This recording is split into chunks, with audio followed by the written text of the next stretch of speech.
폭염이 가히 재난 수준입니다. 계속되는 열대야에 폭우도 쏟아졌습니다. 기후위기가 주거권을 위협하고 있습니다.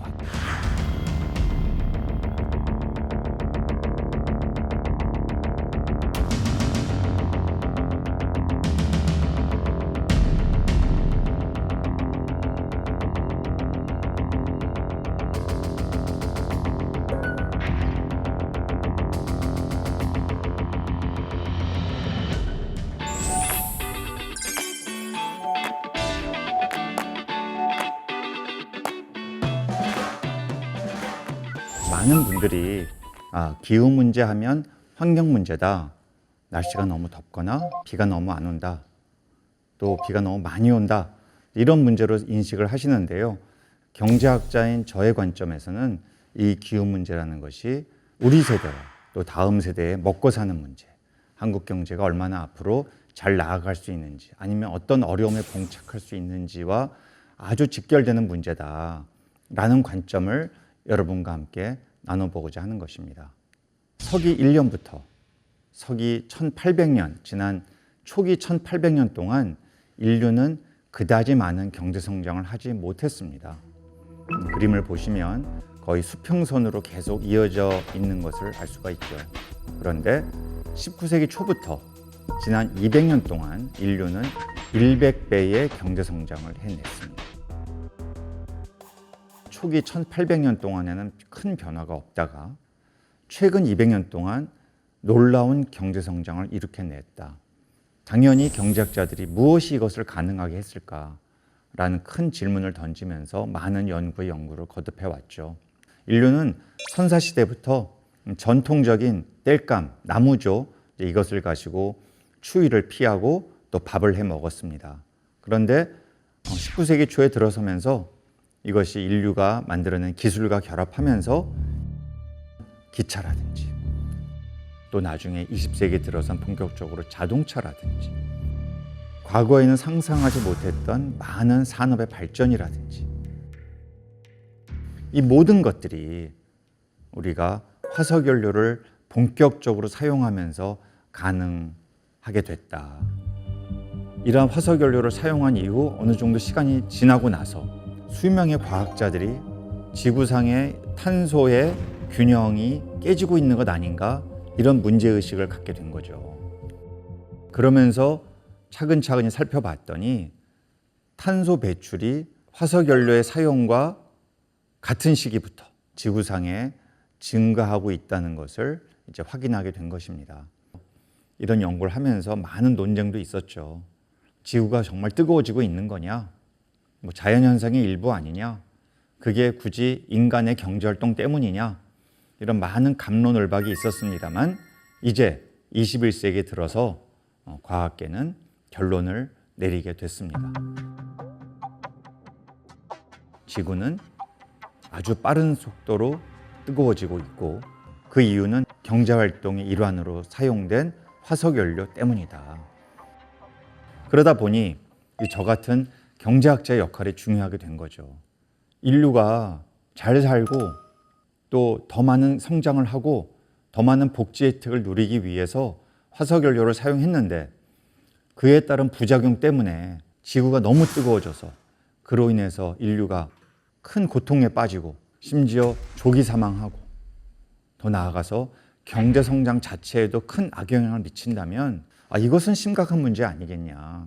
이런 고민을 우리가 하지 않을 수 없게 된 것이죠. 어느 정도로 더워지고 있느냐. 이 그림이 그것을 아주 극명하게 보여주고 있습니다. 1940년대부터 조금씩 지구는 점점 더워져 왔다라는 것이죠. 파란색에서 좀 옅은 빨강, 진한 빨강으로. 문제는 저 위에 굵은 빨강 보시겠어요? 2023년 1.63도, 즉 1.5도를 훨씬 초과한 그 1년이었다라는 것이죠. 과거 80년 동안 한 번도 보지 못했던 엄청나게 더운 시기를 지구가 보내왔다라는 것이고요. 많은 과학자들은 산업혁명기보다 1.5도를 넘어서면 지금까지 봤던 피해와는 또 다른 형태의 엄청난 피해가 지구상의 기후변화로 인해서 발생할 수 있다는 경고를 오랫동안 해왔는데요. 현재 시점에서 누가 그러면 지구상의 어느 나라가 이렇게 탄소 배출을 많이 하느냐.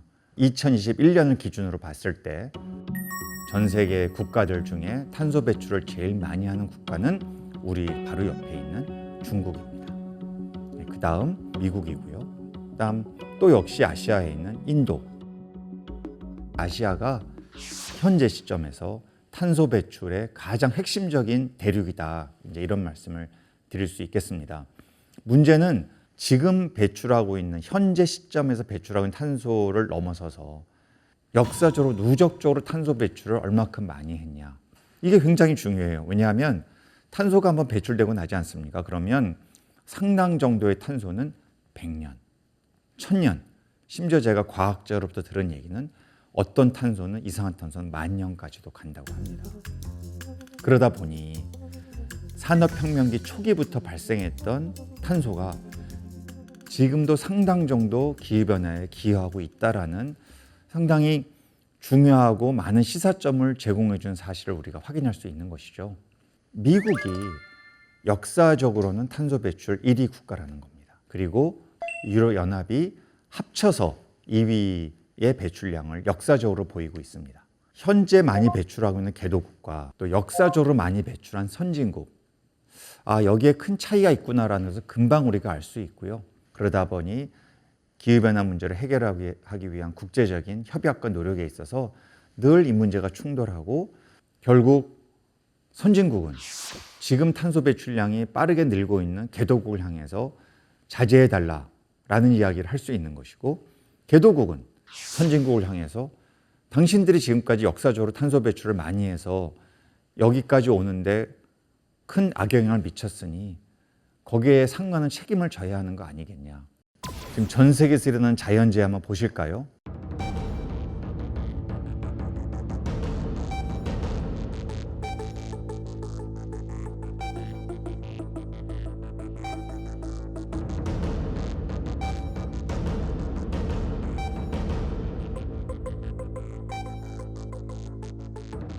이건 뭐 선진국과 개도국을 가리지 않죠.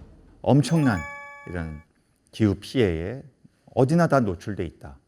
탄소라는 것은 어느 나라에서 배출되건 관계없이 지구의 기후변화에 영향을 미치기 때문에 지금 우리는, 인류는, 또 대한민국 국민은 그만큼 기후변화에 있어서 중차대한 시기를 살아가고 있는 것이다. 이렇게 말씀을 드리고 싶습니다.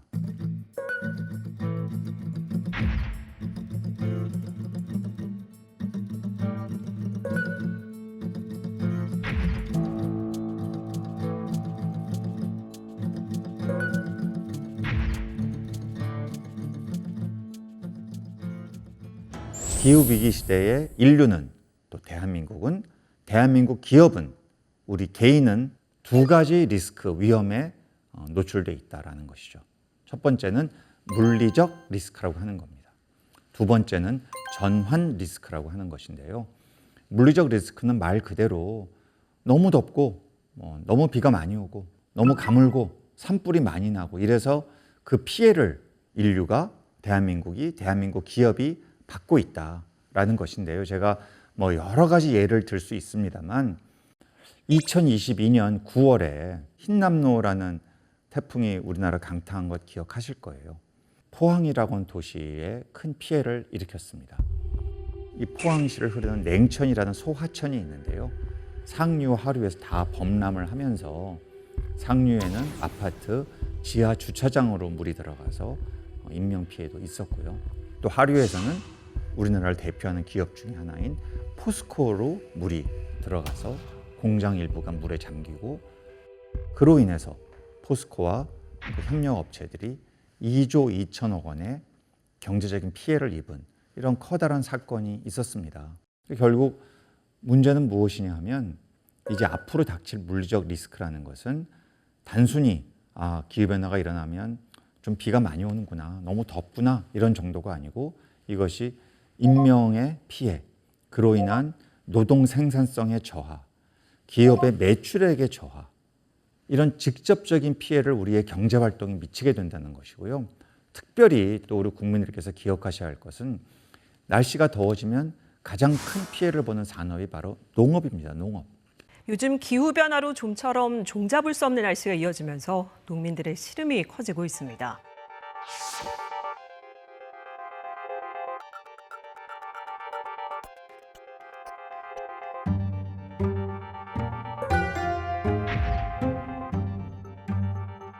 대한민국은 식량 안보라고 하는 여기에 아주 취약한 그런 국가죠. 실제 우리나라의 곡물 자급률은 20%가 채 되지 않습니다. 이것이 무엇을 시사하는 것이죠? 만약에 지구적으로 너무 덥거나 너무 가물어서 농업 생산성이 급락하게 되면 국제 농산물 가격은 폭등한다는 것이고, 그렇다면 우리나라는 많은 돈을 써야만 이러한 사료나 식량을 수입할 수 있게 된다.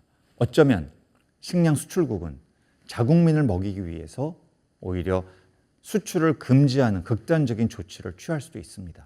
이미 과거에도 그런 일이 있었고요. 그렇게 되면 우리가 육류 소비에 있어서도 앞으로 큰 위험에 노출될 수 있고, 이 기후변화로 인한 농업발 인플레이션, 농업 부문이 많은 물가 상승을 일으킬 것이다. 그냥 마냥 기다리고 있다가 하늘만 바라보고 그냥 꼭 이번 여름 폭염과 폭우가 좀 지나가 줬으면, 이렇게 바라기에는 너무 실질적인 피해가 현재 많이 일어나고 있다는 것입니다. 자, 두 번째, 전환 리스크죠. 바로 이것은 전 세계적으로 탄소 배출을 줄여야겠다. 이른바 탄소 배출 경제에서 탈탄소 경제로 이행하는, 전환하는 과정에서의 위험을 이야기하는 것입니다. 탄소 배출량이 허용치를 넘게 되면 배출권을 구입해야 하는데, 여기에 들어가는 비용이 갈수록 늘고 있기 때문에 탄소 배출 자체를 줄이지 않으면 기업이 생존하기 어려운 상황이 됐습니다.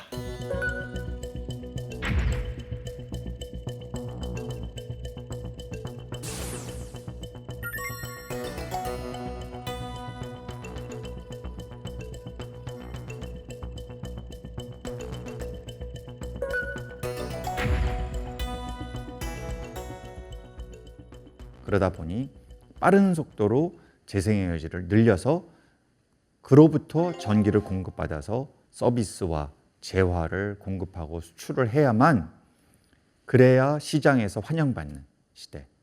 한 10년 전만 해도 이런 생각, 탈탄소 무역 규범 이런 얘기 별로 안 했거든요.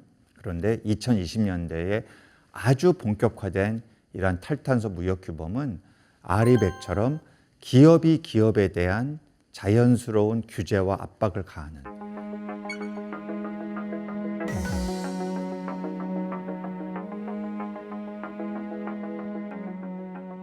애플과 같은 기업이 내가 반도체가 필요하다. 그런데 그 반도체 만들 때 재생에너지를 만든 전기를 써서 반도체를 만들어라. 그렇지 않으면 우리가 너희 반도체 말고 다른 나라에서 만드는 재생에너지로 만든 전기 써서 만든 친환경 반도체를 구매하겠다. 이런 이야기를 지금 하는 세상이 10년 전만 해도 별로 들어보지 못했던 일이 너무나 본격적으로, 게다가 빠른 속도로 일어나고 있다. 그래서 아리백이 이제 기업 경쟁력을 좌우하는 중요한 요소로 등장했다라는 것이죠. 2013년 기준 전 세계에서 국가별 총 발전량을 따져봤을 때 그중에 재생에너지가 차지하는 비중이 대한민국이 OECD 38개국 중에 안타깝게도 아주 바닥, 꼴찌입니다. 비교할 수 없는 바닥이고요.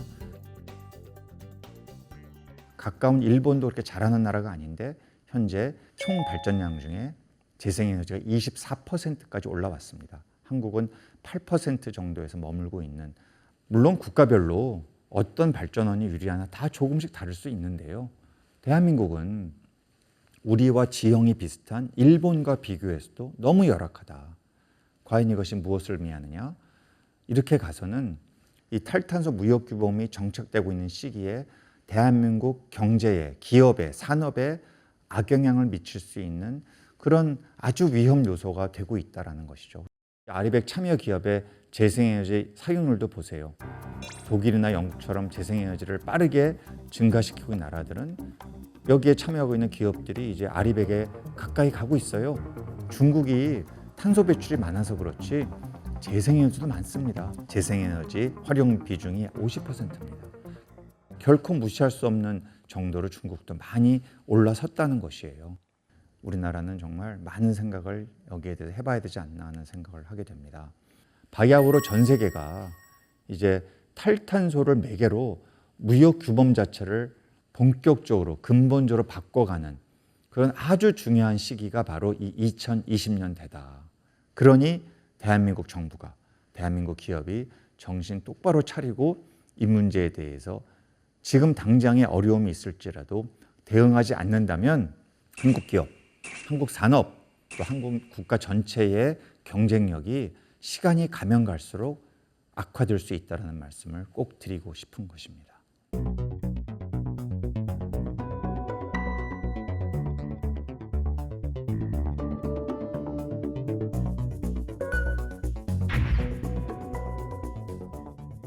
사실 대한민국은 2차 대전 이후에 전 세계 어느 나라에서도 볼 수 없었던 놀라운 경제 성장을 성취해온 특별한 나라입니다.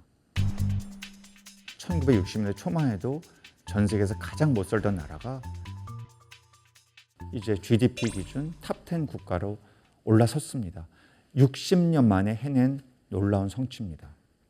문제는 빠르게 성장하고 빠르게 발전하고 빠르게 기업을 키우고 잘 살고 이런 것을 너무 강조하다 보니까 어찌 보면 지난 60년 동안 이런 여러 가지 문제들을 자꾸만 좀 미뤄왔다라는 말씀을 드릴 수도 있을 것 같아요. 지금까지 이렇게 살아왔지만 앞으로는 변화가 필요하다. 이 기후위기 시대에, 이 에너지 전환의 시대에 우리는 어떤 가치와 어떤 방향과 정책을 지향해야 할까를 한번 생각해 보시는 시간이 되었기를 바랍니다.